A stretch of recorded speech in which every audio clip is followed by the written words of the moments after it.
Welcome everybody, it's Chris Petri. Thanks so much for coming by. We're going to have an absolutely fun time here. We're going to do a beautiful flower still life painting. Red flowers, green leaf forms. We have a beautiful window with shutters and bright light coming through the scene onto a white tablecloth with the beautiful shadowing of the light coming through the window and the shutters. We have a lemon and a lime. We have a beautiful watercolor paintbrush here at the bottom of the painting. Everything here works together, all the colors. I'm going to show you every detail from A to Z on how to create this wonderful painting. So stick with us here. The first thing we're going to do once we get started will be our preliminary sketch. We'll cover how to do a preliminary sketch. And then eventually after that, when we're done, we're going to do our contour drawing, which is a darker pencil line over top. And then we'll get right into the painting. We'll do the flowers first and the leaf forms. We'll work into the lemons next and the lime. Then we'll do our background colors and shadows and light coming through our window. And then finally we'll do our brush, our paintbrush here at the bottom of the painting to kind of tie everything all together with all the colors. And you'll see how fun this is. And it's really just a simple method of following along each step of the way. I'll show you everything, how to do it, cover all the colors we're going to use. We're using our standard palette that we use every week with our schminky colors. So you'll see all the colors that we're going to use. I'll show you how to mix them all together ahead of time so you can kind of plan ahead for your colors and not be stressing about mixing colors in the middle of your painting. So we'll cover all the tidbits and the whole enchilada here. Be right back and we'll start with our preliminary sketch. Be right back. All right, we just saw the finished painting, everyone. Let's get started. Let's have a great time doing this painting. Still life has always been a favorite of mine, so I'm always interested in, enjoying doing some really good drawing and painting with still life. It's kind of always a challenge using different subject matter, fruits, vegetables, paint brushes, vases, flowers. Still life is always exciting because you can actually put so much into it, all different kinds of subject matter. Again, flowers, vases. You can put paintbrushes in your paintings, fruit, vegetables, all kinds of accessories, things like maybe things you might find in the kitchen, salt and pepper shakers, glasses, cups, bowls, all kinds of interesting things. So still life has always been, again, a favorite of mine. So I'm going to enjoy this. We'll work on it together. I'll explain it as I go here, what we're doing.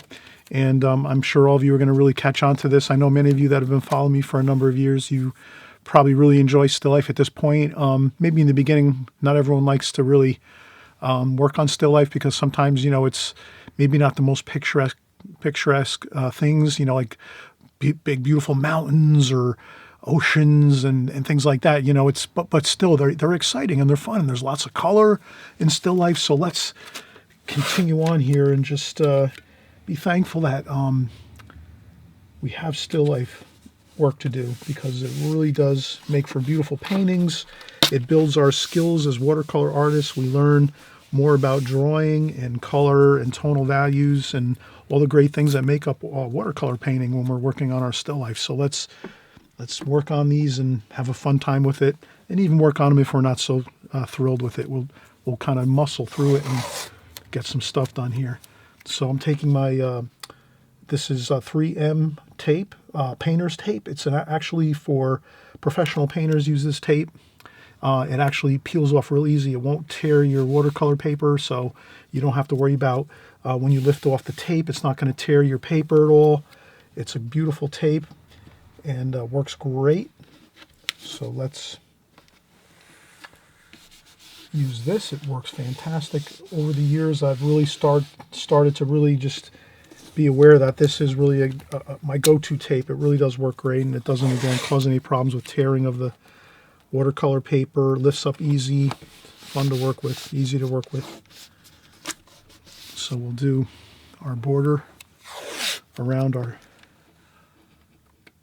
painting here with our tape, and that'll provide a really beautiful, crisp, clean border around the painting once we're done. This way, if we just take it, lift off the tape, we already have almost like a framed painting. It almost looks like a framed painting, and you can leave it in your studio, in your house. You can frame it, but it'll look good with a nice white, crisp white border around it. I'm using 11 by 14 paper too, the Fabriano student watercolor. And it's 140, 300, 140 weight, 300 gram. And it comes in, I think, how many sheets does this? I guess I have it right here in the studio. This is the paper here. This is, you can find this online on Amazon or any place online, or any art store usually has it, or, many art stores do have it. But online you can definitely get it. Studio Watercolor by Fabriano. Just great all-around paper, just like painting all the time. Maybe if you're going to do gallery paintings, or, if you're going to put some paintings in a show, you might use higher quality Fabriano, because Fabriano makes different qualities of paper. So this is more of a student, but this is student grade paper, but it's incredible paper.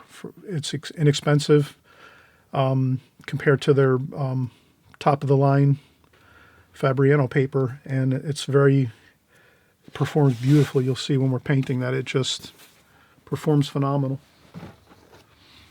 So I have numerous pads of that. I bought extra and have it stored here in my studio.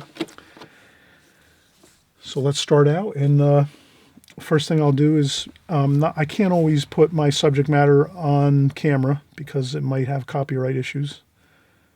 So I'm just going to work without putting my phone into the picture here, but it's not that difficult of a composition, for still life. So we're looking at a vase over here. So we're looking at a vase here, a clear glass vase. And then we're also looking at a lemon over here, a lemon over here, and then a lime over here, like that. And we're looking at a shuttered window.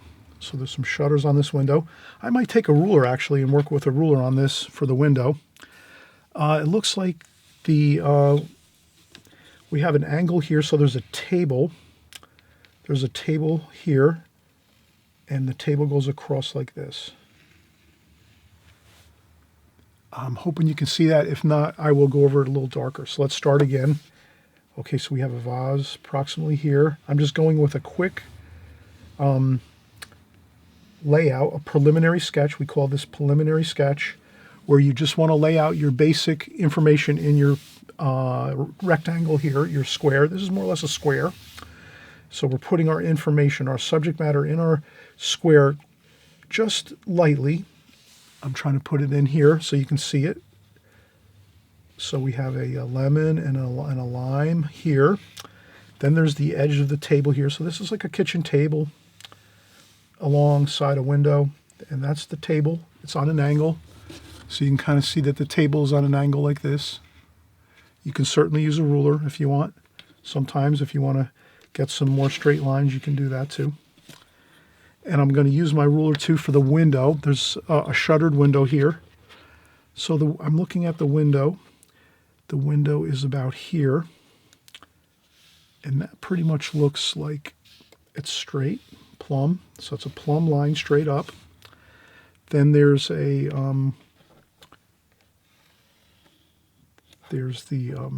shutter controller here at the center of the shutters. And then the shutters are a little bit on an angle like this. Just on a slight angle. So we'll just take the shutters and we'll just make some angles. And again, I'm not going to draw the shutters with my ruler. I'm going to try to draw them freehand, but I will maybe use, I might make 1 centimeter increments. Let me see how many. 12. 1, 2, 3, 4, 5, 6, 7, 8. So I'm just trying to look here. Maybe 2. 3, 4, 5, 6, 7, 8. 1, 2, 3, 4, 5, 6. All right, so I'm going to go like 1.5 centimeters each. 1.5, 3, 4.5, 6, 6.5, 9, 10.5. Okay, so that's going to be my, I just basically went 1.5 centimeters and made hash marks going all the way down in my window here so that I have my shutters at the proper increments so that they're somewhat even.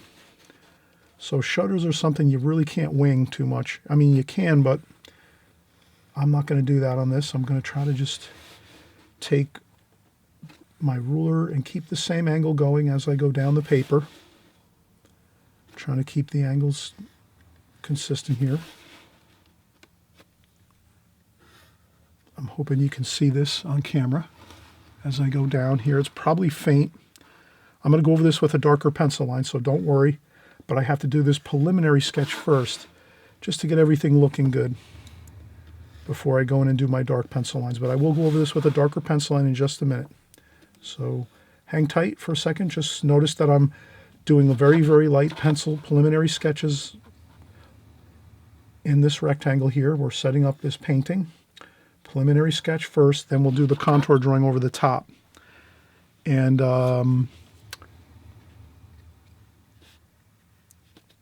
then I'm just doing my angles here for the shutters. They're sort of on a 45-degree angle like that, and that looks pretty good. And then I'm going to do the same thing. I'm going to take my ruler and just try to hold that same parallel line going all the way down. So I don't want to get my ruler doing this at all. I want to keep this ruler, just keep my eyes thinking, all right, let's keep these spaces even as we're going down to do the tops of the shutters. So I'm doing the tops of the shutters now. And that's pretty good. So I'll do the rest by hand without the ruler. This you can do without, because it's almost easier to do it like this now, because I can kind of see more clearly the space between each shutter, if that makes sense. Okay, and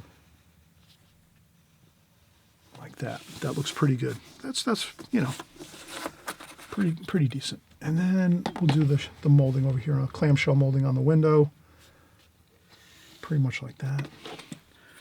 And then we're going to do a preliminary sketch of the flowers here. So we're going to have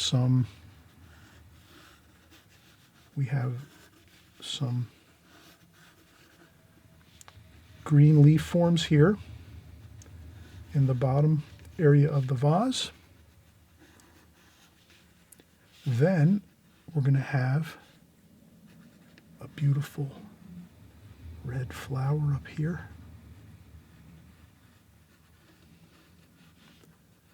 Like this, with a green leaf form like so. And it's there.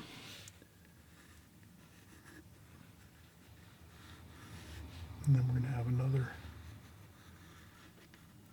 red flower here and another over here. And then another here, another red flower up here. So I'm just doing the basic shapes of the flowers and the green leaf forms here. There's some more green leaf forms here. Okay, so that's a jumble of pencil lines there. And we'll go over that again with darker pencil line just in a second. So, okay, and then we have the light coming from the window here, coming this way. So you'll always, most of the time, notice I try to always put my light insignia up top here in my paintings and my sketches first, and then we use it for the painting, obviously, but we use it for our sketching too, just to let us know the light's coming from through the window this way. And that's our light insignia, which is basically a spotlight. Almost looks like a triangle with a light bulb there. And okay, so now We've got our shutters. We've got, and this is a clear vase. So I'm just going to do some stems inside the bottom of the vase. Very loosely like that, just so we have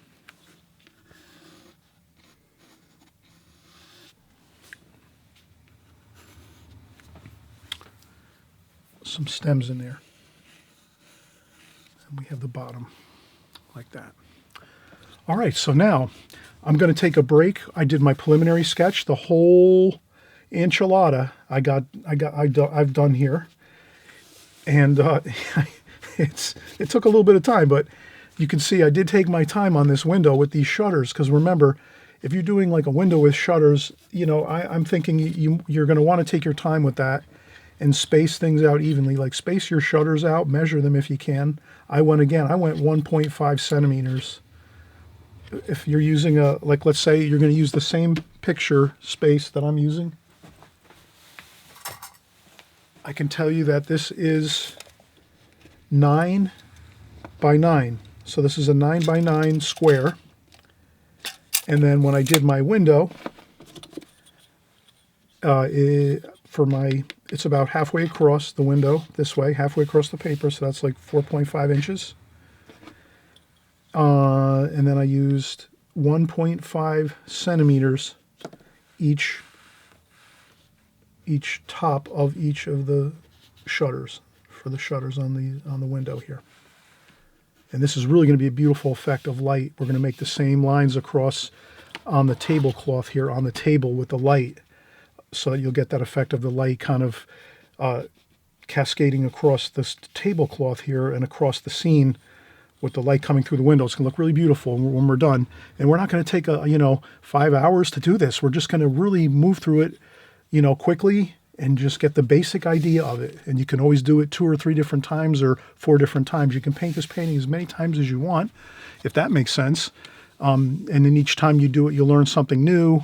You'll maybe find some new interesting colors that might work. Then the second or third time you do it, your light might come out better the first time. And then the second time, maybe the colors come out better, but the light doesn't look as good. You know what I mean? So we learn from each of our paintings that we do. So the more paintings you can create, the more you're going to learn. So that's how it is.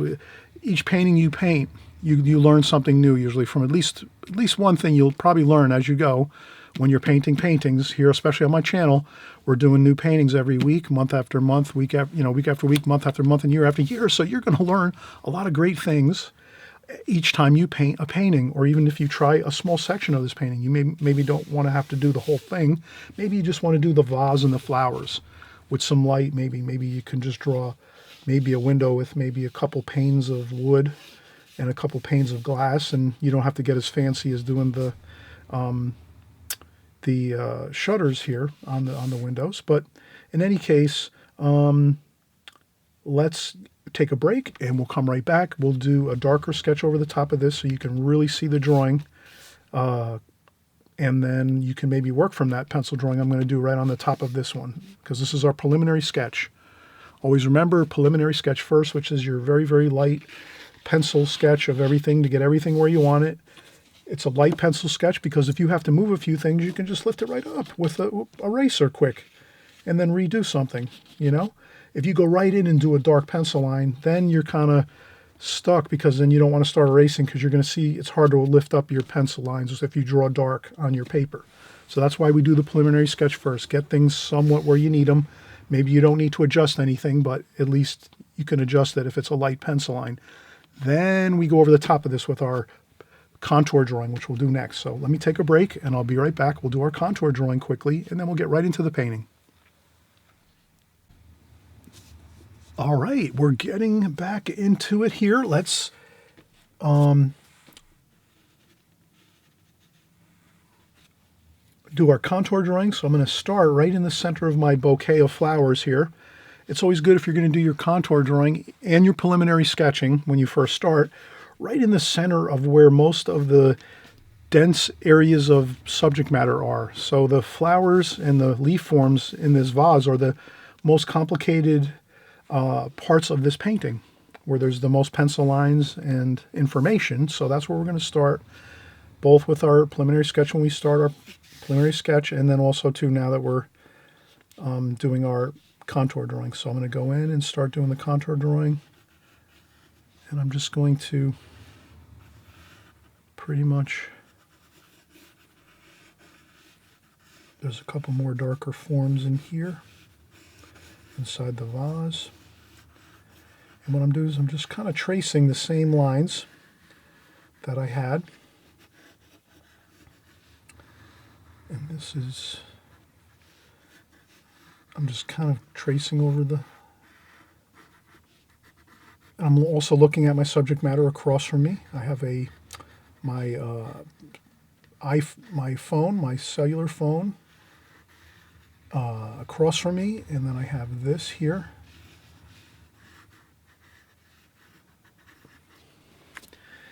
Okay, that looks good. And then I'm going to keep on going down this way. I'll do the bottom of the vase like this, and this is a clear glass vase. And there's the stems in the vase. I'm going to go over those two. I want to, again, I'm trying to draw this contour drawing so you kind of see everything as I go. There's some shadows here, a little bit lighter. And then we're going to do our lemon over here. Our lemon's over here, like this, and there's the for that there, and then we have a lime over here. There, lime, and then we have our. Let's keep working here. We're going to have our window moldings and trim, and this is the table, the edge of the table back here against by the wall and window. So that's the line of the edge of the table, the back edge of the table. And this is the molding on the window.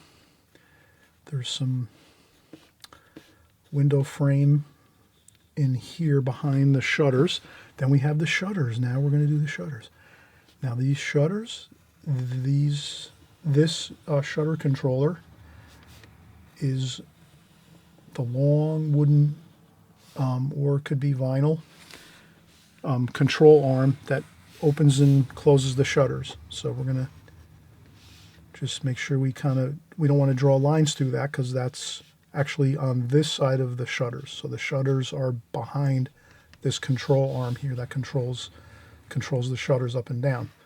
So now you can see I'm contour drawing the shutters, and I'm not making them perfect. I'm just going to contour draw these in the shutters, and just so we can really see clearly the drawing. Okay, and you don't have to draw your pencil lines this dark. If you don't want to, you can make them lighter, just so you see what I'm doing here. So these are the shutters on the window there, table. Then we're going to do the light coming through the window is taking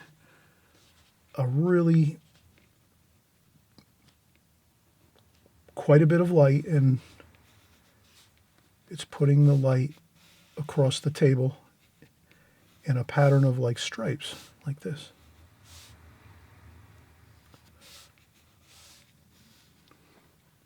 Like that.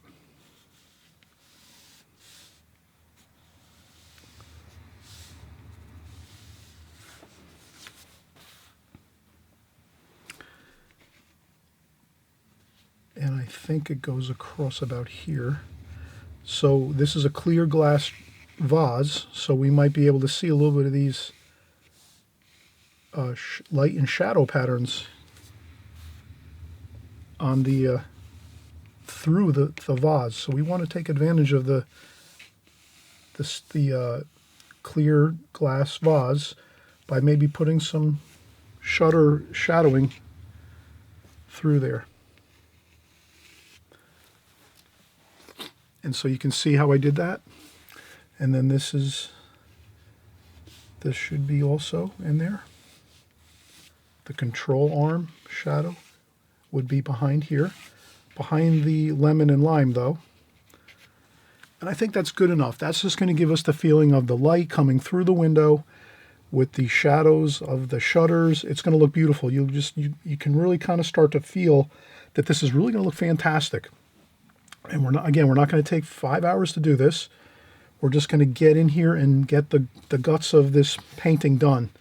So let's take a break, though. We did a lot of drawing just now, and we don't want to start fatiguing after taking all this time to do this drawing, and then all of a sudden we go in and start painting right away. It's more of a chance we're going to have like mistakes happen with our painting and our mixing of our paints, and we have to take a break, especially after I say always, my rule of thumb is you do your preliminary drawing first, preliminary sketch, take a break, come back in, do your contour drawing like we just did now, take a break, and then after 10 or 15 minutes of a break, then we'll come back and we'll mix some paints and colors and start painting. This way you get a break of 5 to 10 minutes between each of those steps as we go through. And I always mention, if you haven't subscribed, please subscribe below. This way you can kind of follow along every week here on my channel, and you'll learn these steps by heart eventually if you're just following along each week and jumping in and doing a little bit of work on our paintings that we do here each week on YouTube. So, and if it's your first time here, of course, welcome. Thanks for coming by. I'm really excited you're here, and you're going to learn watercolor. Again, if you're staying with my channel and following me each week on YouTube, you will absolutely learn watercolor. It just takes, some time. I say you have to give it at least like 1 or 2 years, really, honestly. It's an effort, and it does take time to learn watercolor. It's not easy, but it's not also tremendously difficult. It's just doing the steps over and over and over again, repeating them. Repetition is, remember, the mother of skill. So repetition is the mother of skill, so you have to repeat things over and over and over again, and that becomes skill. So that's how skill is born, through repetition. So if you're only going to do one painting every month, that's not going to maybe be the greatest. I mean, even if you do one a month, you're going to learn a lot. Don't get me wrong, but if you want to really progress, you have to maybe work once a week on our paintings here. So keep coming back every week.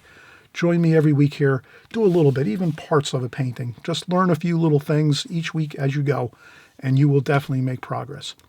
I always say, practice some painting, practice some drawing. Drawing and painting. Always do drawing and painting. And if you're starting out with stick figures, that's fine. I started out with stick figures too. So if you're just starting out at the very beginning with stick figures, just keep working on it. Eventually you'll start to, fill out some of those stick figures with, pants and shirts and hair and faces, and, you'll start drawing houses and buildings and trees and all that good stuff. So don't worry about it. Just jump in now. It's a journey. Enjoy the journey, and let's get started with our painting in just a second. Let me just take a quick break.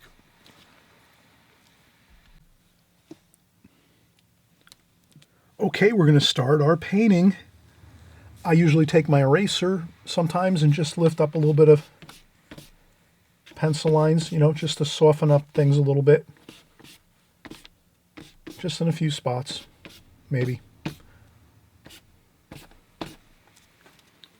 Okay.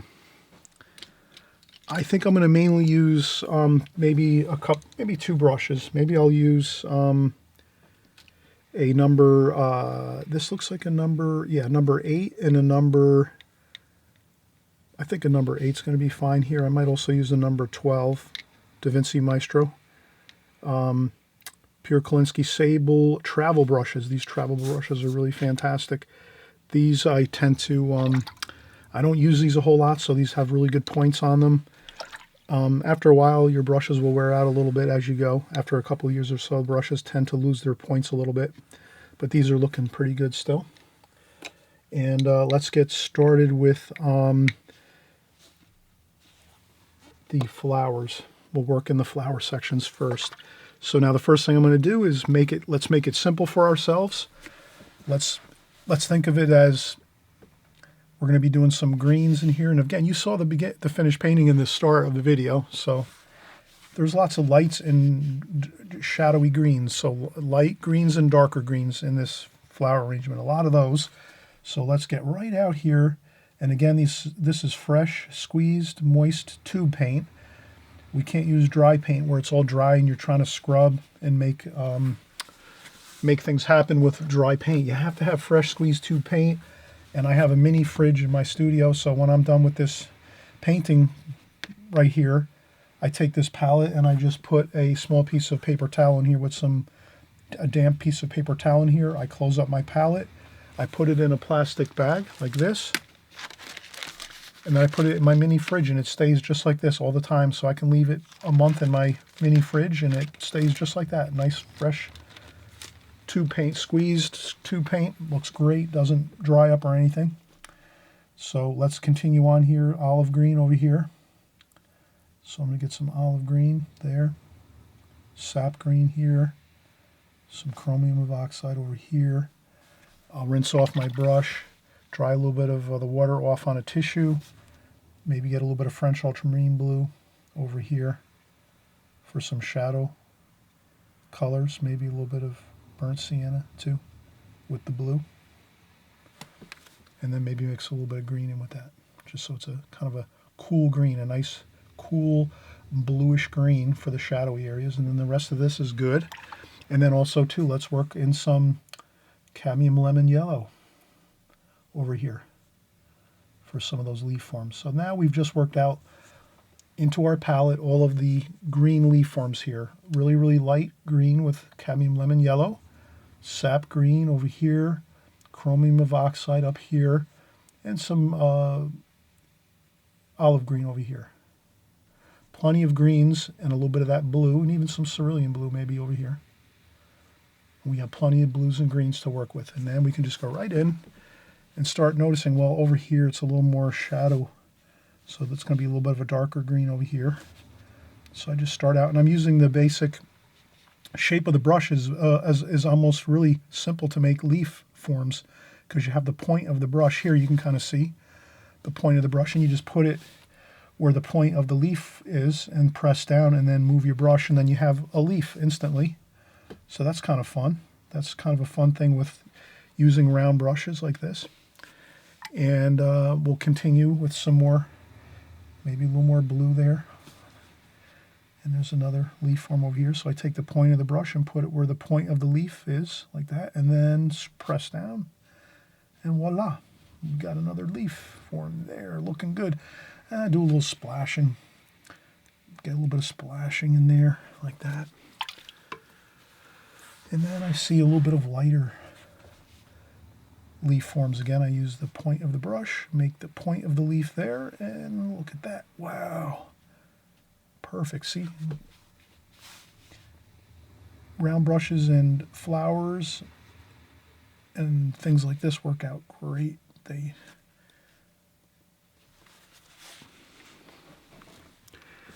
And we'll get some more light colors. This is lighter now because the light's coming from this way. So maybe, the leaf forms over here are a little bit lighter, more yellow in there. And then the shadow side is over here. So that's more blue. And then we have that. And there's a few more leaf forms over here, like that. And we don't want to, let's not paint in every single spot within this flower arrangement here. Let's make sure we leave some white paper through here. Okay, so I'm going to do another leaf form there. And a little bit there like that. Okay, so that should be good. And we have another leaf form here too. That's some olive green here. Maybe we'll go straight into some cadmium lemon yellow. So this is where you can go straight into your palette sometimes and just pick up color right from your palette.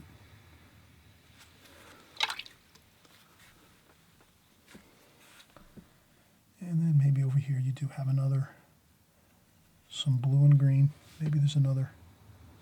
Well, this is actually a stem going up to the flower there, and over here. And there's a little bit of a shadow there. And then there's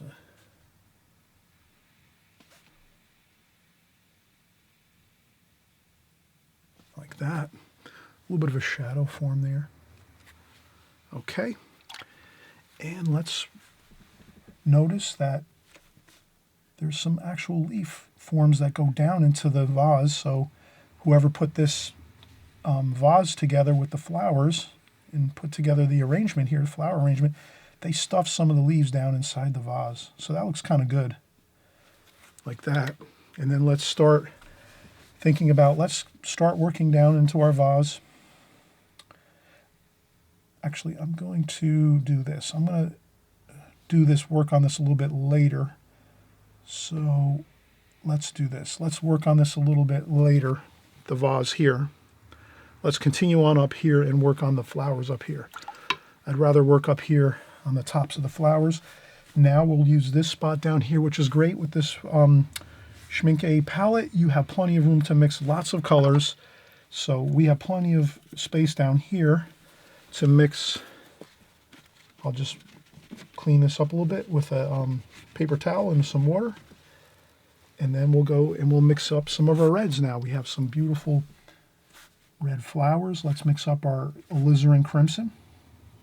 So I'm looking at my, you look at my finished painting and figure out what you'll need. But I'm thinking alizarin crimson is going to be perfect for these flowers. A little bit of cadmium red too.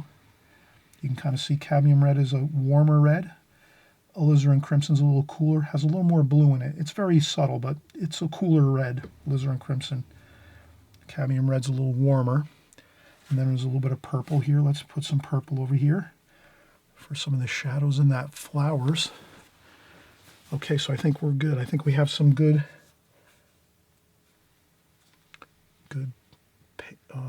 paint here to start with. And I'm going to go straight in to my paint. And then maybe as I go up top here, there's going to be some lighter colors, some more brighter light hitting the flower, which makes the flower a little bit lighter. But for right now, I can use this straight red right from alizarin crimson, right from the palette. I don't need to use any water because it's fresh squeezed tube paint, so you can actually paint right onto the watercolor paper with that, like that.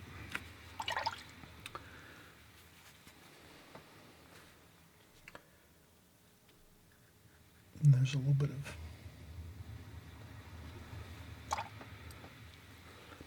and then maybe there is some lighter bits of and there is over here, there's this side of the flower is some lighter. So you'll see that I'll do lighter washes on this side of the flower, and then on this side we did the darker tonal values, or the more straight paint to give you that darker tonal value, which looks great. And that goes just like this here. Then we have another bit of dark green here. This is like that. That's a leaf underneath. And there's the stem here. And then over here we have some more. This might be a little lighter, but I still think that it's going to look good with some straight tube paint right there. There we go. Looking good. Okay, and then maybe we have some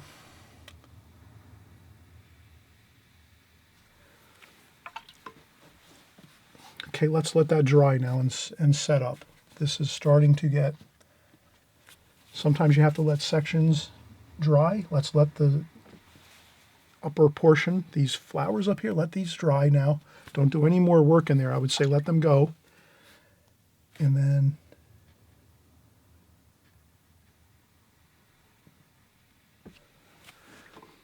let those be just the way they are. And we can start working here now. Let's work on our vase here. We'll do the rest of the. Now I'm going to take some brown, burnt umber with that blue and green mixture, and then we could just get some more darker for our stems, like this, like that. That looks good. And then we'll take some cerulean blue, and let's just make a little bit of a shade on the bottom of the vase in here, like that.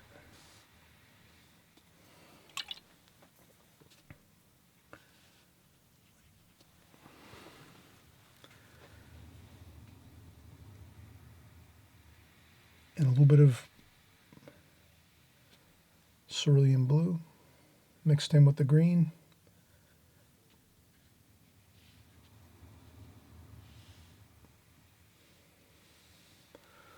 For our glass vase, so we just want to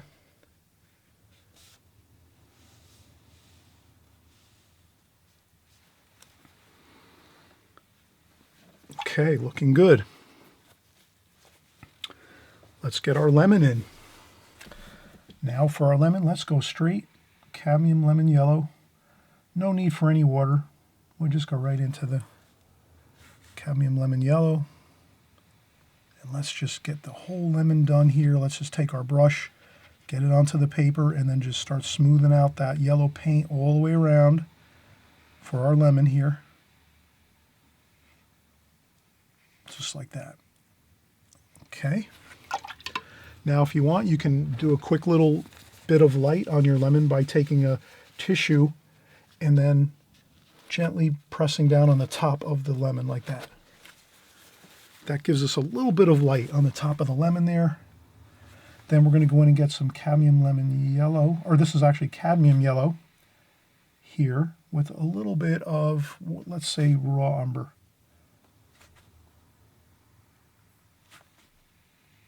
And we're just going to get a little bit of that shadow side of the lemon. So the lemon is in shadow over here on this side.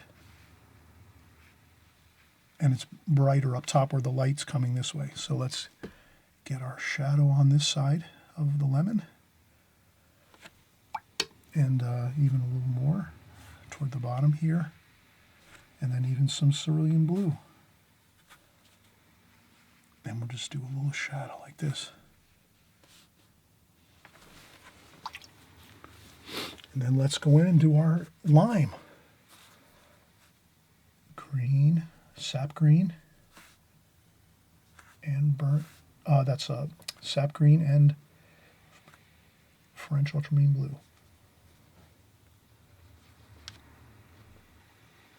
Okay. Let's get that lime. Okay, it's darker at the bottom here, so you can go in with more blue. That. And then as it gets towards the top, it's going to be lighter. So we rinse off our brush, dry off the brush on a tissue or sponge. You can always have a sponge next to your, so you rinse off your brush and then you take check some water off on your brush. Oh, check some water off on the sponge or a tissue. Then we do some light, damp brush. And we can do that.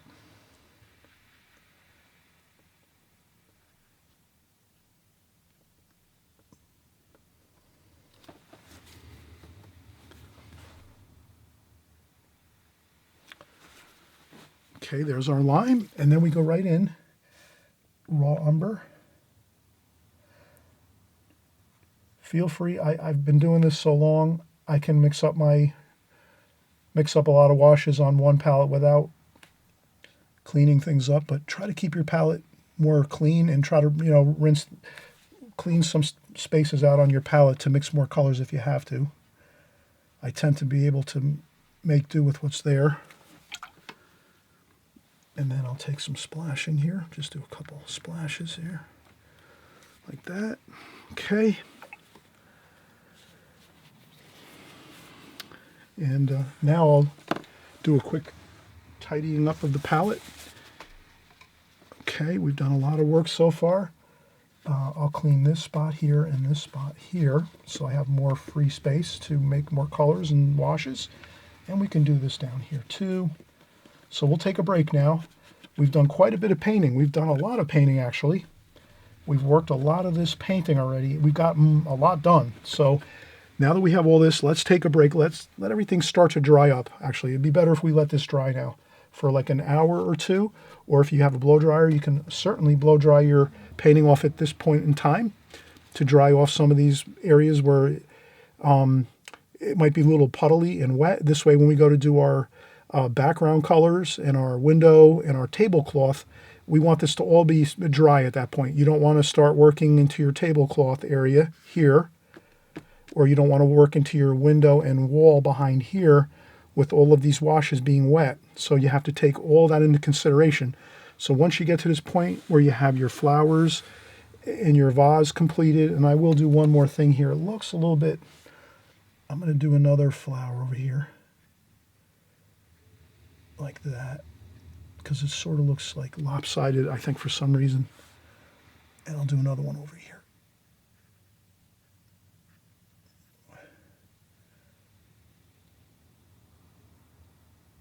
Okay, I think that looks a little better. And maybe something over here too. Okay, that looks a little better.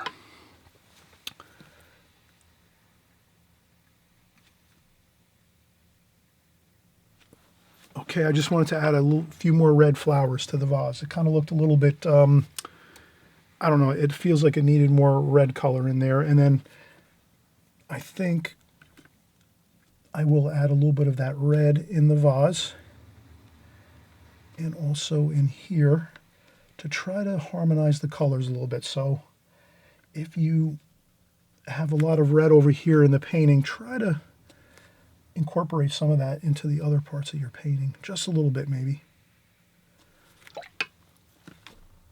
I know it doesn't maybe look like this if you're looking at, maybe if you were looking at a real still life and you had lemon. I don't think you maybe might see that much red in the lemon, but I would put it in now. And I actually, you probably would want to do that while you're painting the lemon.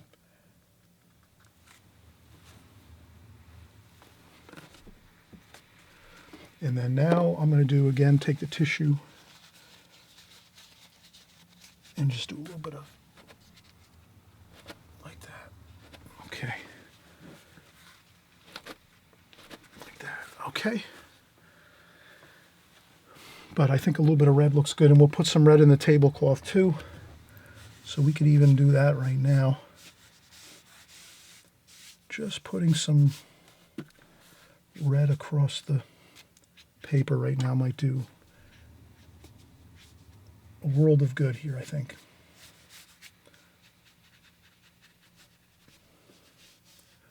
So again, I'm taking that red and just lightly putting it alizarin crimson. It makes a big difference adding it now a little bit into the painting like I'm doing now. Okay, that looks good. All right, so we'll be right back. We'll take a break. We'll let this all dry. You can use a blow dryer again, get this all good and dry, or wait a couple hours, however long it takes. You come back, you look at your painting really closely, really carefully look at everything. Make sure there's nothing, no puddles, no wet spots. It's got to be all 100% dry to do the last washes, which are the background, the window, the wall behind the vase here, and the tablecloth. So this is all has to be dry now. And then we'll get started with our final washes. Okay, we'll be right back. All right, we're back again, and we took a break, and I used the old heat gun. I use actually a heat gun instead of a blow dryer. These are work really good too. They're very they have a high and low setting. Heat guns are used in communications industry for using for shrink tubes to heat shrink and water seal communication cables and lines and things like that. So that's where I had this from my years ago when I worked in communications. So I have this still, and it works out great. It's pretty much the same as a blow dryer, except it might be a little bit hotter, which could be a little more dangerous. So I always say, blow dryers work fine. You really don't need to use a heat gun, but I do have one of those instead of a blow dryer. In any case, let's keep continuing on here. So what we're doing is we're looking at the painting now, and we're again, when you take breaks, again, does this make sense? When you take a break and you step back from something, like our painting here, you come back to it and then you look at it, and before you go back in and grab brushes and start mixing paints, and you'll just automatically start looking at it and asking some questions in your own mind first as you're looking at it and say, well, now what am I going to do next? Well, I guess, yeah, I'm going to start working on my shadow colors, the darker colors here. We're going to leave some white paper in this painting, but we're going to put some paint on the some washes behind these flowers on the wall. We're going to paint the moldings and trim around the windows. We're going to paint the shutters in a little bit, but we're going to leave white paper where the light is on the window. So if you're new to watercolor, or you've been only working a couple years in watercolor, this is a great little tip. You might have seen me do this before, but I tend to say that it works great. If you know there's areas you want to leave white paper, you can always take a little bit of your pencil and make a W for white, for W, for white paper, and very, very lightly. You can barely see it. You might not be able to see it right now from where you're from the camera angle you're at looking at this, but I can put W in each of the spots that I need to keep white paper, which will be the glass where the light is coming through, and then the shutters are going to have a wash on them.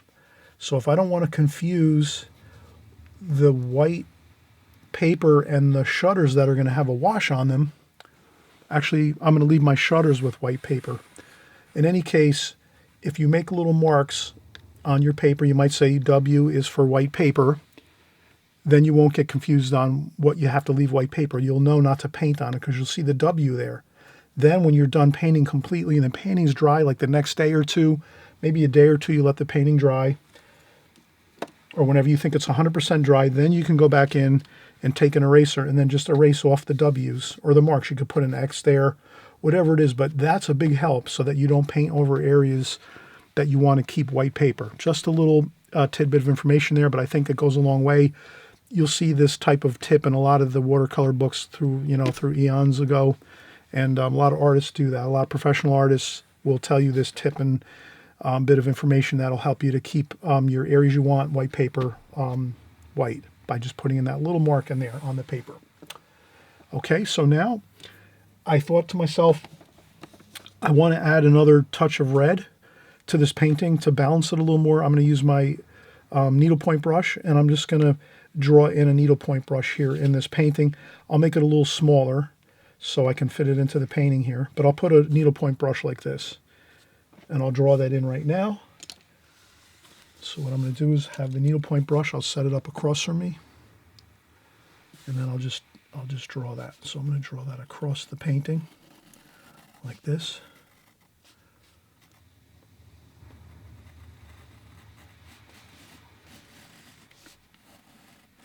Like that.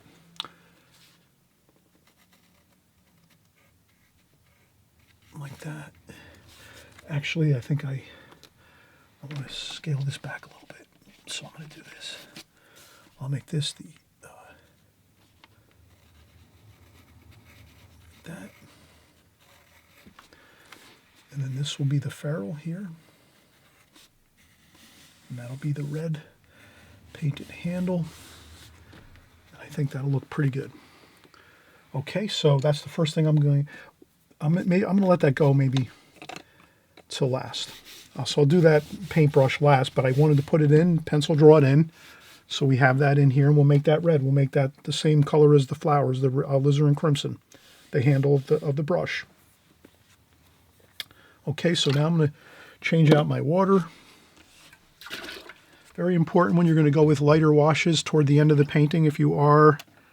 This is an alla prima painting, which means we're painting everything at one time in this painting. We're not really doing glazings or anything like that, like one glazing or wash and then letting it dry and then going over another one with another glazing darker.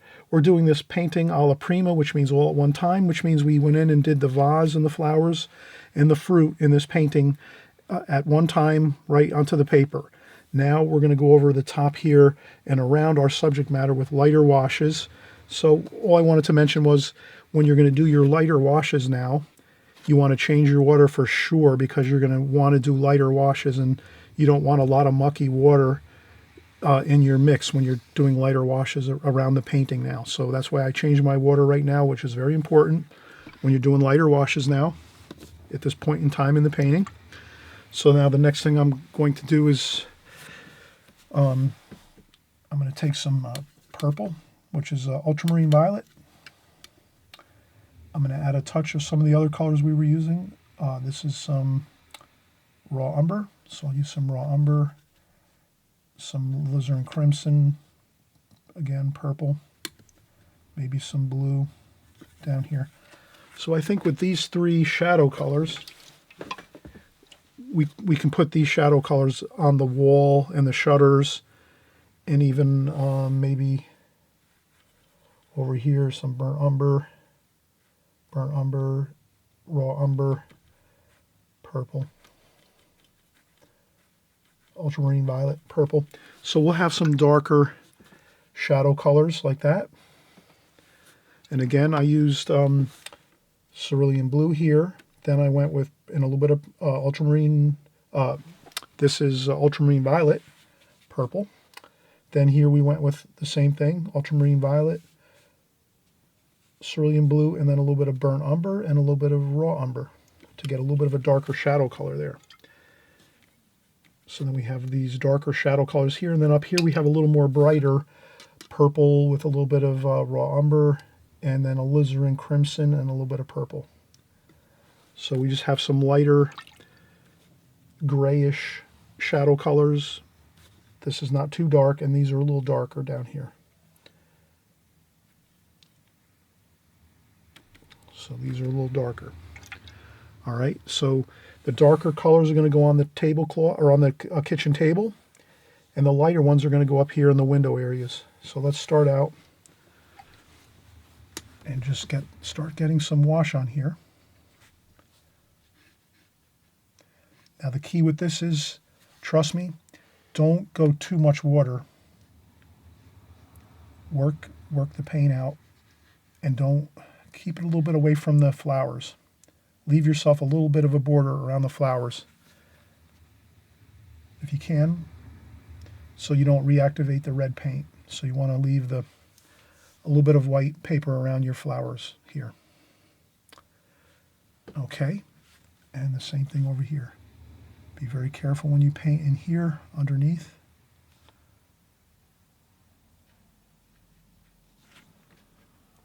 And this is where practicing those brush practice exercises I always show you on my channel.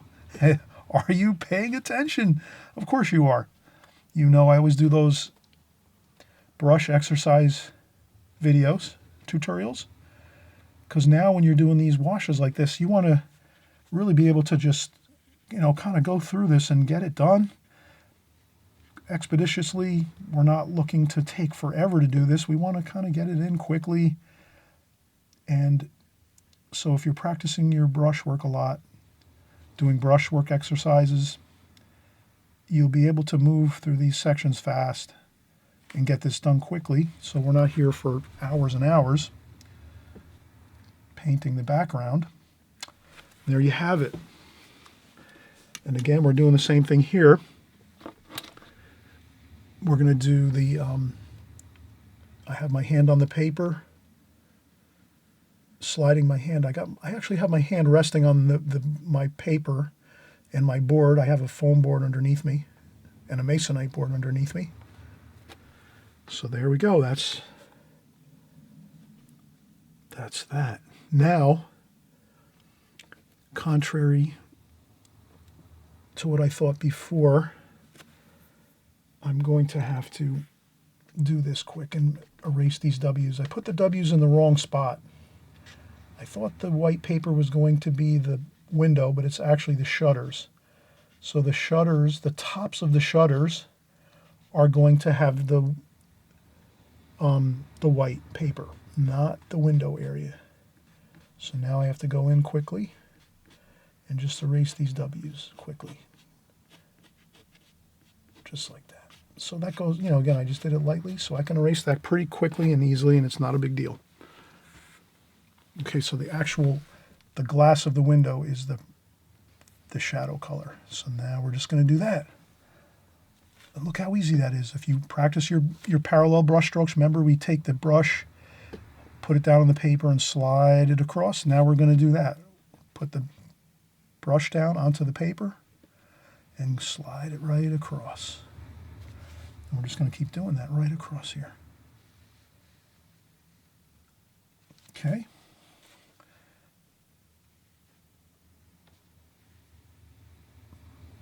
So I'll just keep doing that same parallel stroke to the right. And it's actually the glass. I'm actually painting the glass. The highlight is going to be on top of the shutters, if you can imagine. So the light's going to be brightest on the tops of the shutters. So now we're painting the glass area like this.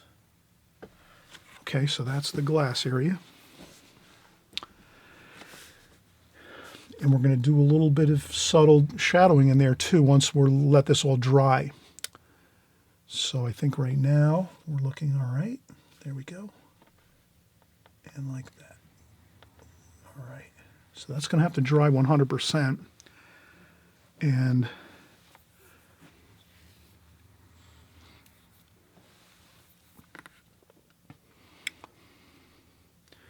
now we can take our darker wash over here. And then we're just going to do the same thing, parallel stroke across here.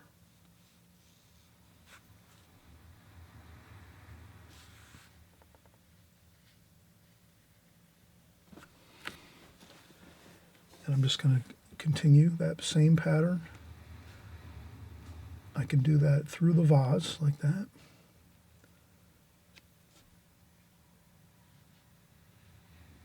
And I'm just going to go right around the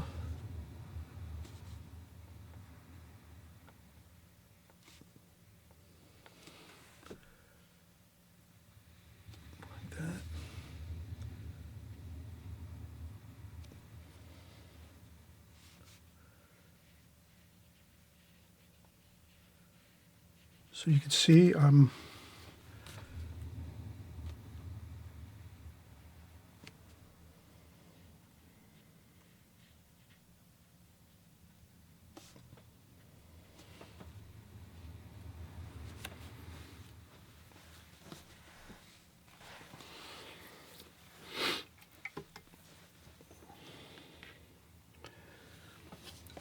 here is not so critical. As long as we're getting things halfway decent with the shadows, we should be all right.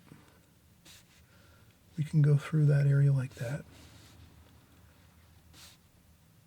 We want to paint around the brush ferrule. Like that. And this is still, I might rinse off my brush, dry off a little bit of water on a tissue. I might try to bring some of this shadow in here into the vase. Same over here. Just to maybe, just like that. Give it a little more interesting feel for the shadowing on for the shutters.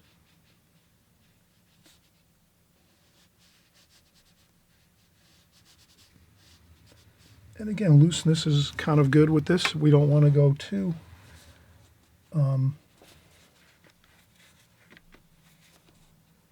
you could do that too, like this. Just quickly across like that. And then here, I think that looks pretty good. We don't want to, again, they're starting to get a little bit, the shadows are a little bit like, you know, lighter as we go back this way, back this far back on the table. But I think we captured that shadowing across the table pretty well. And then we want to do a little more French ultramarine blue and purple and raw umber. And then we just want to dry off a little bit of that paint on a tissue. And then we just want to go with a little bit of a shadow on the bottom side of the shutters. So I'm just going to go across quick again, like this. I'm trying to move quickly.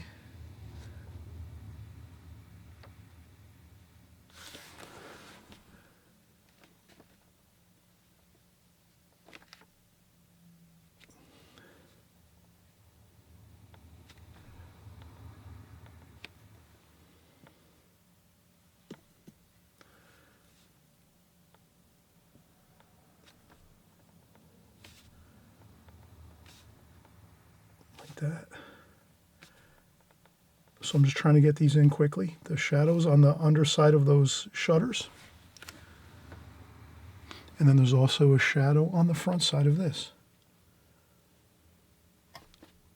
On the control arm or the control stick for the shutters. And it's only on the left side. And I left a little bit of light on this side if you can see that. So those little subtleties really do help. And then there's also another subtle line across the tops of the shutters, like this.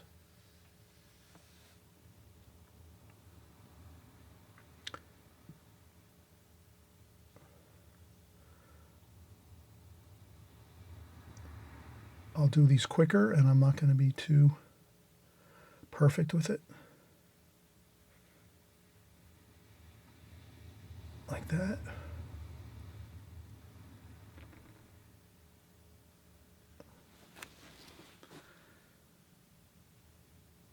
Okay, that looks pretty good. All right, so we can kind of see how we got our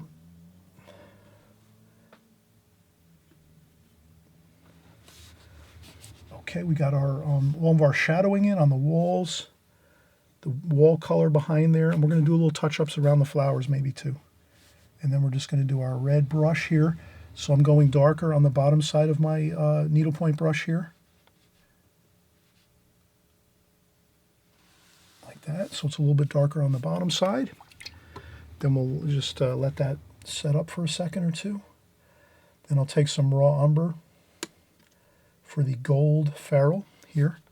So this is going to be the gold ferrule with a little bit of blue, some cerulean blue in there for the shadow, like that. And then more kind of a gold color, the raw umber, like that.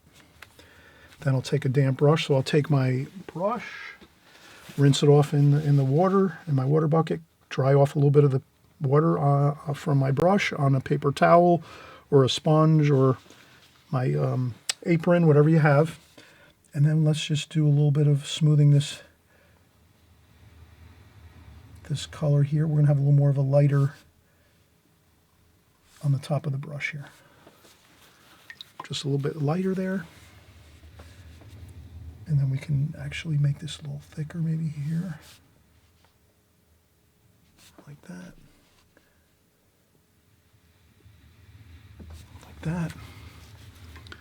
Then we're going to go in and get some French ultramarine blue and burnt umber. And that's going to be our brush color, the brush hairs of our needlepoint brush. So let's do the undersides of the hairs first, like this. Like that. And then we'll do some more raw umber on the top, like so.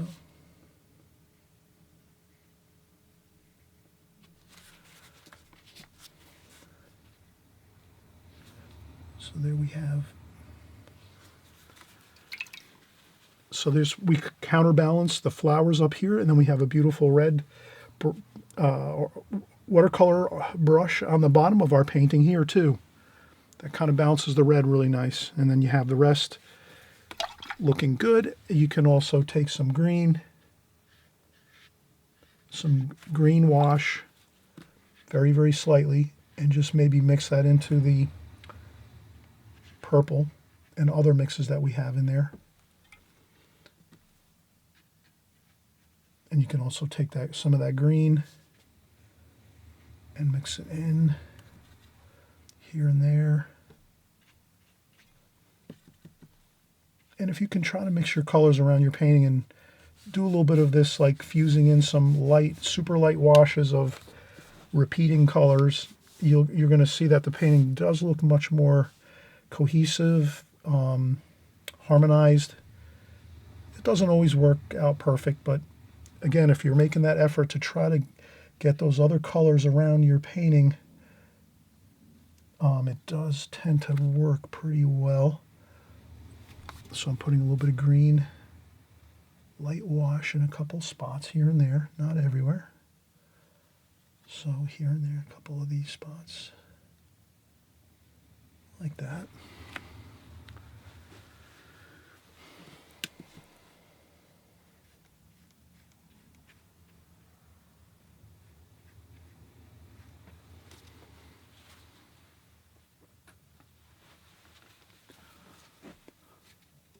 Okay, we've worked a lot on this painting, and I think we have a good result here. You can always go in and use some of that purple and do a little bit of touch-ups around the flowers if you want. It looks kind of good with a little bit of that white paper around the flowers, almost like a little bit of a highlight of light. But you could also do a light wash here and there, maybe, to some of your flowers over here. But I think that looks pretty good. And we accomplished everything we wanted to. We'll lift off the tape now and kind of see how it looks when it's when we have a nice crisp border around our painting.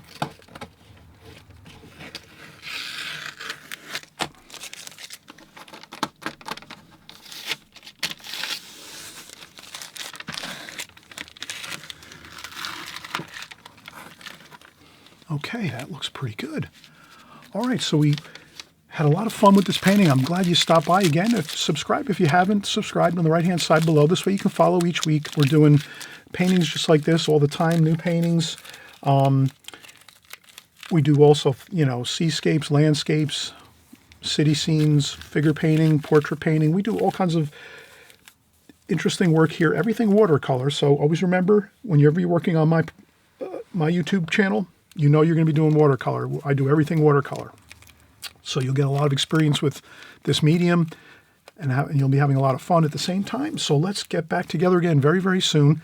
Thanks again for coming by and watching and painting along with me, drawing and painting along with me, and all of us together here. And enjoy the journey, and we'll see you soon. Okay, bye-bye.